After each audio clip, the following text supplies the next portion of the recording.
Hey, this is the opening for this week's Shop Talk. I've got some time and got the Grizzly running. This week's Shop Talk, most of it's going to be, the majority of it is where I made a collet, built a collet system to use ER30 collets. Basically what I did, and you'll see it in video, is the collet setup is I purchased the basic collet holder on eBay, and I purchased a back plate from Grizzly. I've had these pieces for a while, so I had a good bit of time Saturday, so I started to work on it and built the system. So it'll be some of the machining of the aluminum pictures, and part of the way through the battery died in the GoPro after I took some of the shots, because I ended up having to go to town, Kings Mountain, to get some bolts and things. But between GoPro clips and phone clips and pictures, you'll get the gist of what I did.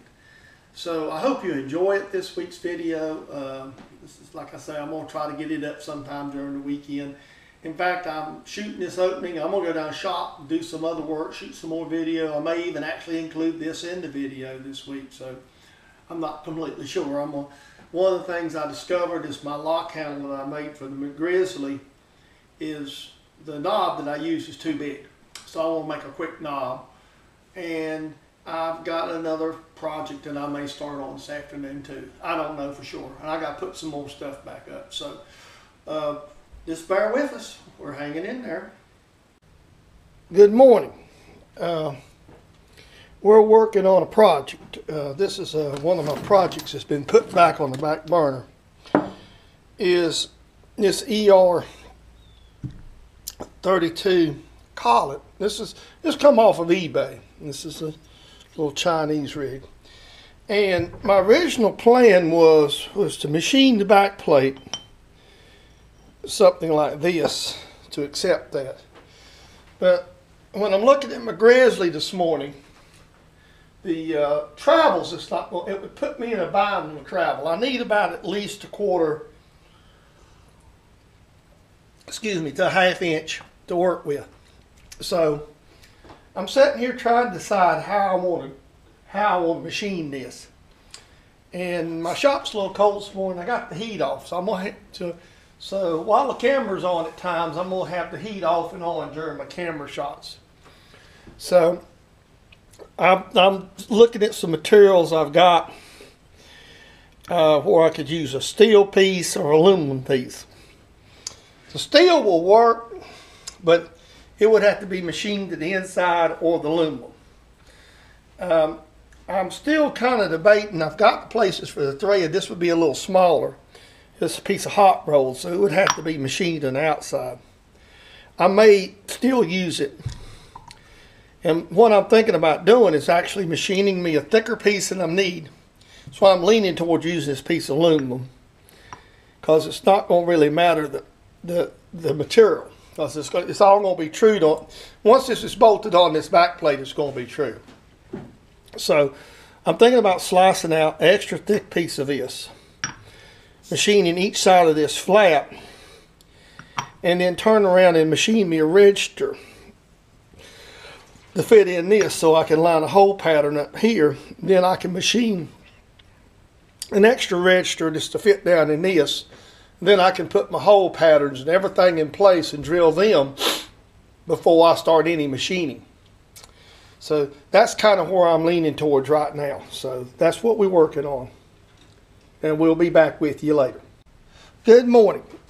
Well, I've done a lot of looking and measuring, and sometimes you measure things and you look at things, and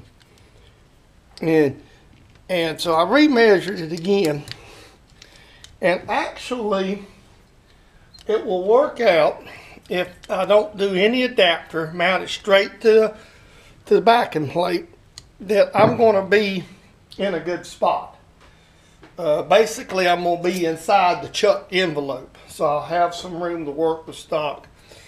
And so I double checked and calculated everything. So what I'm doing right now is I've just put the back plate, the pins on, I'm going to go ahead and get the chuck off and mount the back plate so I can start machining. And basically what we're going to do is we're going to we're going to end up machining down past the pins. We're going to machine some of the pins off if we do this. That might change the strategy again now that I put the pins in. Because, well, we'll just machine the pins off. I don't know, make sure them pins are not hard first. And then let me check and see, because I might have to change my strategy again.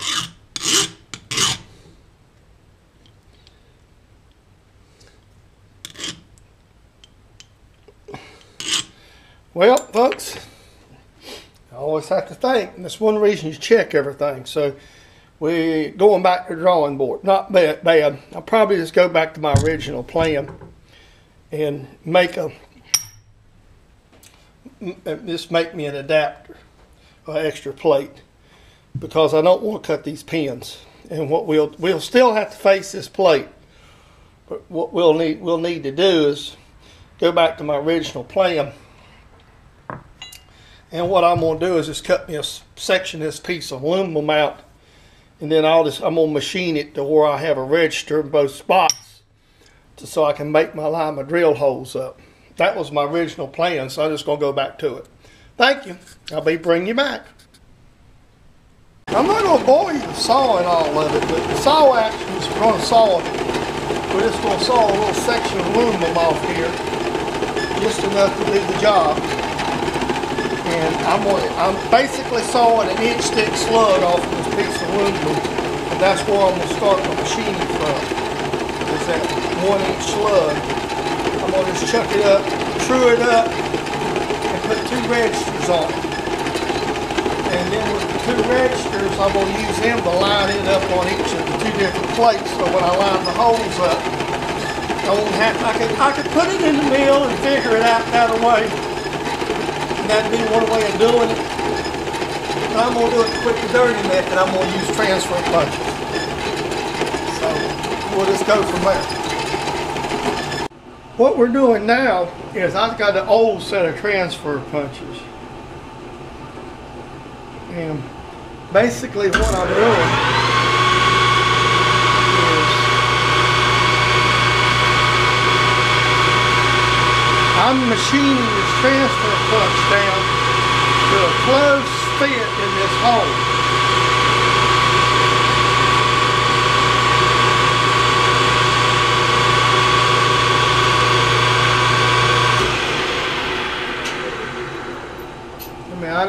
I'm just trying, I want to get it close so it's basically will slide up this here with very little movement.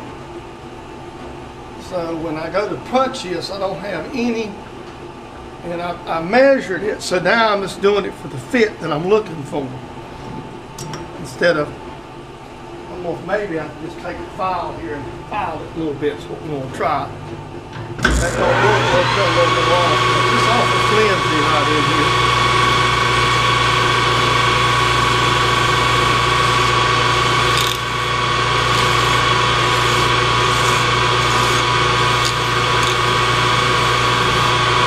I'll bring you guys back. One of the things I love about this lathe,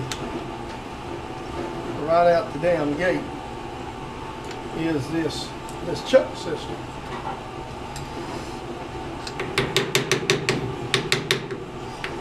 It's like a regular nice lathe. It's got a bolt-on chuck.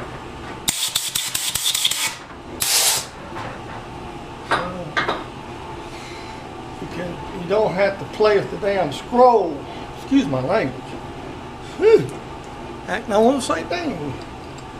Cursing on my YouTube video, boys. That's just not good. But that way you don't have to deal with screwing them all the way out and screwing them in and lining them up. That's a pain in the butt. Maybe that's what Jerk Fogel's gonna get, pain in the butt. You heard it. He sentenced Jared Fogle for that deal about the children and sex. And you know what happens to those dudes when they go to prison? They become somebody's girlfriend. Couldn't think of a nicer man. Yes, me. I don't understand people. Talking to my girlfriend about it, and I just don't understand it. Why a grown adult man, what a grown adult man sees in a child. Ah, girlfriend, text me. Okay, I'm gonna start in the face, and in the process of sawing this off, the saw got screwed up. So, since this is not something that has to be a certain thickness, what I'm going to do is I'm basically going to start machining it down and trying to screw it up.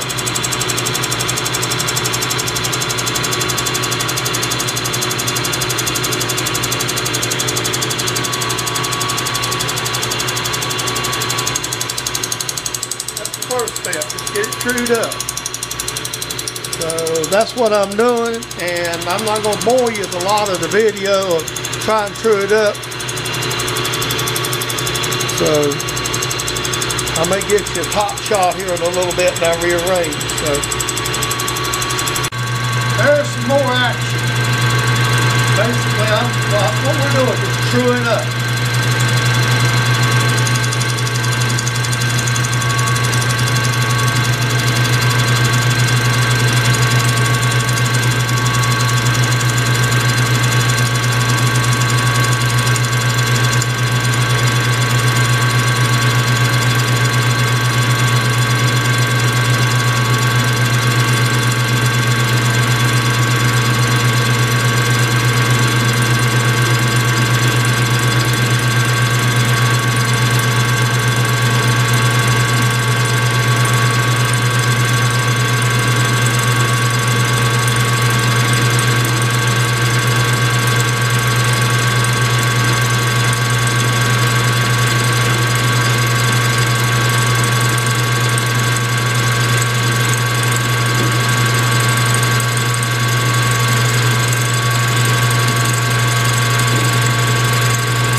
We still got to cut a good bit off just to get past to where the saw's turned in there. So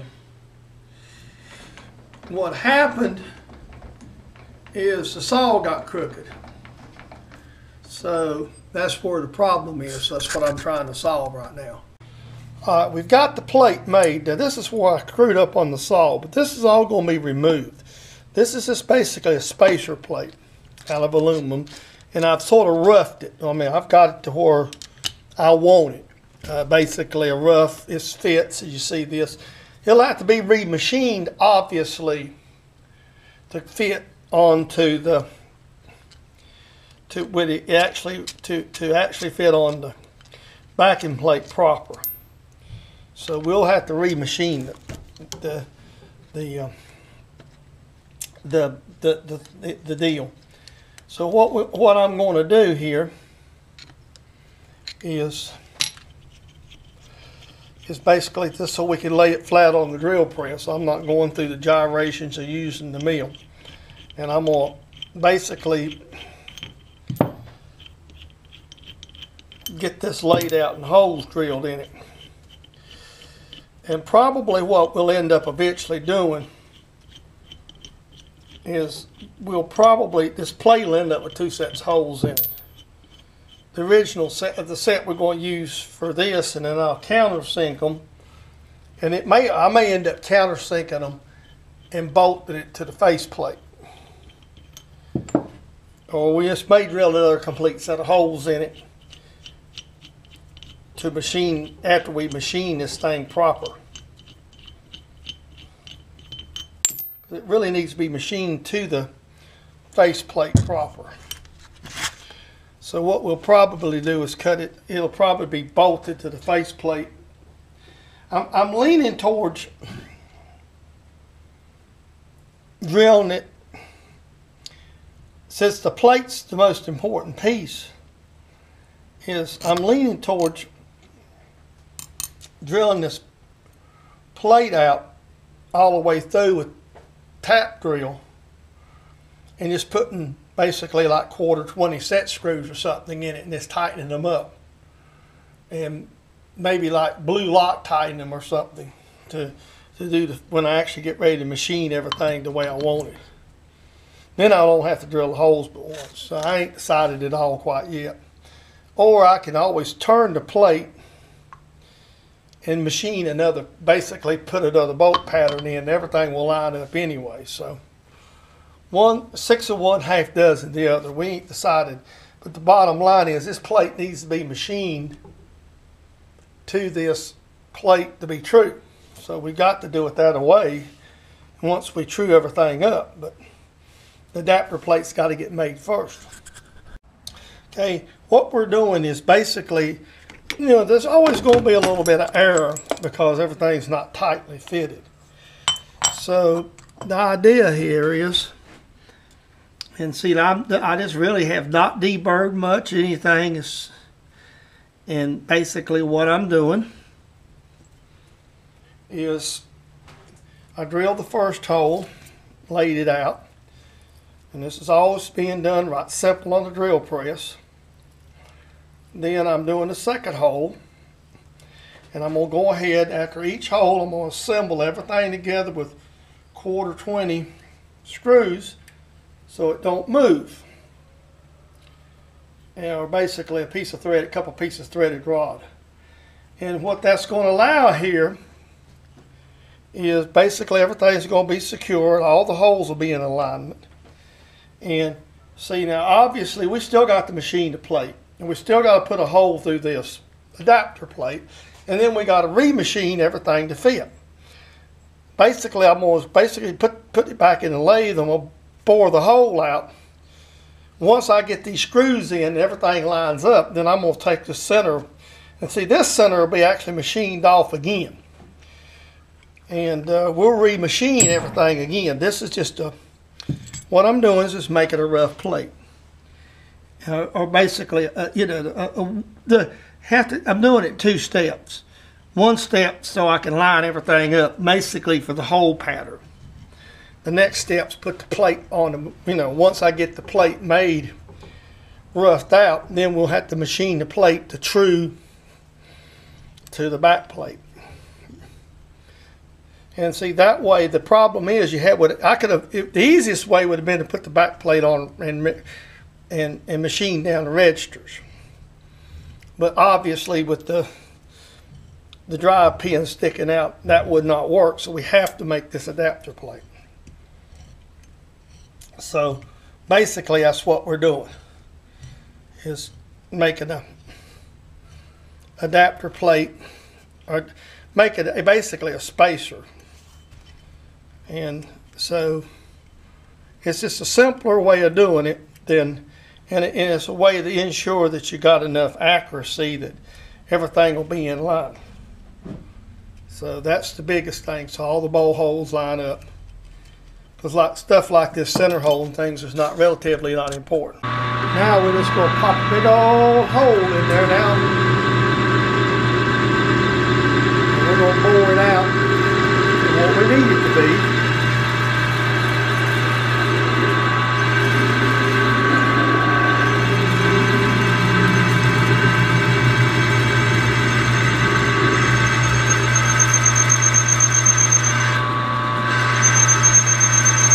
200 RPM, so it's not too hard on it. It's aluminum anyway.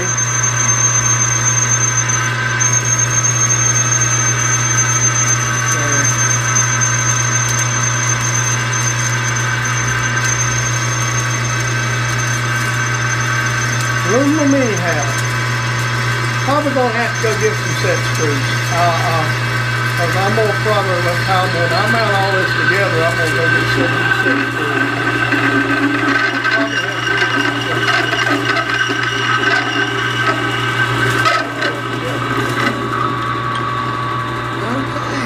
Okay, there is one hole. Rough hole through there. Let me kind of move this while I've got the camera. I'll just sort of move it up. I'm doing this without running my phone, by the way, so.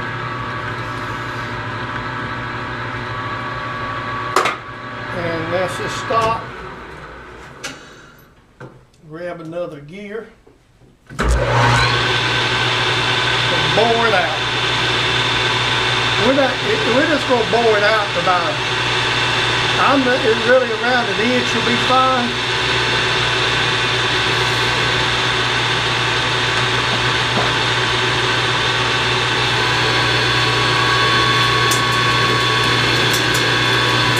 But it's more enough, that way we can pass whatever we want to pass through it.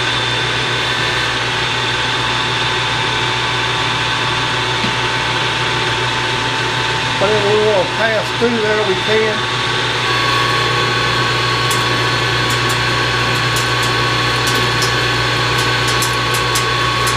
Like I say, all this is going to get remachined here short. Basically what we're doing, let's see what the hole size is. I'm shooting for somewhere around 1.25 inches, something like that.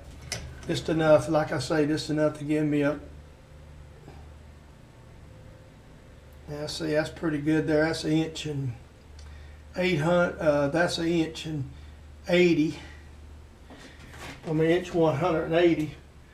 So I want about 250, so let's just see here. It's 40, 60.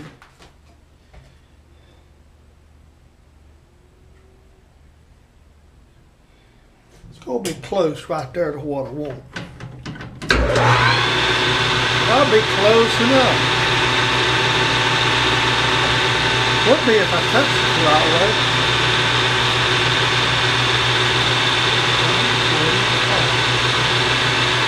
Let's get the dial right there.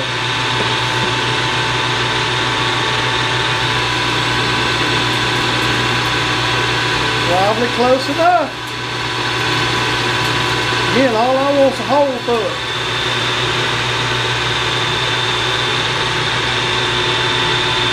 Big enough. I mean, basically, we're not going to run a lot of big stuff through that. We're just going to kind of, somewhere around an 1.25 inches is good. That's inch and that's 230. So, I mean, you know, 250 is inches 20 under 1.25 inches. We'll up here and we'll touch.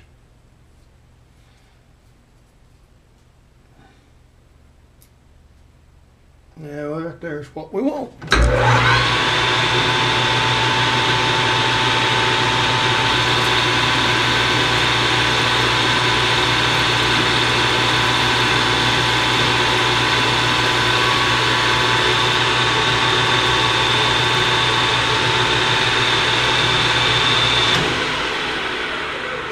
There we go, buddy Rose. Like I said, this is just a rough hole. Oh yeah, right close to it. It don't matter if it's not perfect. It's, well, how about 45, 48? That ought to work. We just need a little something simple. Now we just gotta, I don't have a handy, I got chamfering to a lump. Just I'll hand chamfer it. Hold on. Okay, what you see, my GoPro's died, so you're going to see some iPhone clips. Basically what I did is, you'll notice I've got the plate made and I'm tapping it right now. And what I kind of made a mistake, but then there's a way around it, is I should have made this a lot, well, I intended on making it a lot thicker and it didn't work out. The idea was to make it thick enough that it would actually work, but it didn't. So if I can't get this, what I may end up doing is I'm probably going to go back in and turn this register a little looser if it's not loose enough now. Once I finish tapping it. See, then I'm going to indicate the collet head to that and tighten it up. So if I can do that, that should work just fine, being able to indicate it in. So that's the theory right now.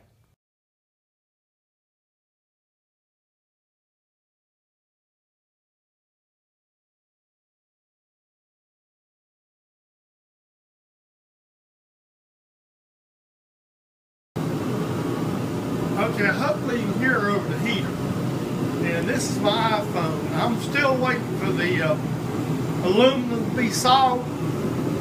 I turned my torpedo heater back up because I'm getting a little cold, especially around my feet. This is my setup on my Grizzly for video. Basically, I just got my, if you'll see, there's the camera, how it's set up. And that's how I got it set up on the machine. And as you'll notice, I'm dressed the same way as I'm doing closing. I hope you enjoyed this week's video. I've been getting some extra time. Work is slowing up. Even though the holiday season's coming, I'm beginning to find some time to get in the shop, especially after the machine is up. And hopefully last week you've seen some of the video on that. And if you didn't, I will give you a quick update. Basically, here's what happened. The lathe went down. I contacted Grizzly. Between my work schedule and Grizzly, it's a long, drawn-out process. But the gist of it is, Grizzly has been really good. They sent me parts, basically a contactor and a capacitor, thinking that would bring the motor up. It didn't. I contacted Grizzly the second time. The tech says, well, you probably got a bad motor, do this, this, and this, take it apart, check the contactors. And I decided to send it to a motor shop, which then, and again, it took me a while to get this done. Once I got the motor and realized it was bad, I contacted Grizzly the third time, said, hey, instead of doing what you asked, I sent the motor out.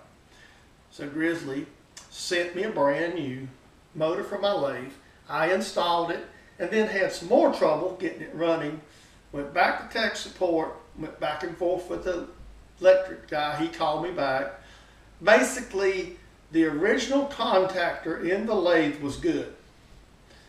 So basically what happened is the motor went bad from get-go. The motor has now been shipped back to Grizzly. I put it back in the box, shipped it to them Friday. So everything should be cool and good. I mean, I can't say enough about Grizzly trying to help me. I got frustrated through the whole process, but it's just normal. And so that's up and running. You're going to be seeing a lot more of the Grizzly in these videos. So this week, I'm going to go down the shop. We'll shoot some more video this week and hope y'all enjoy.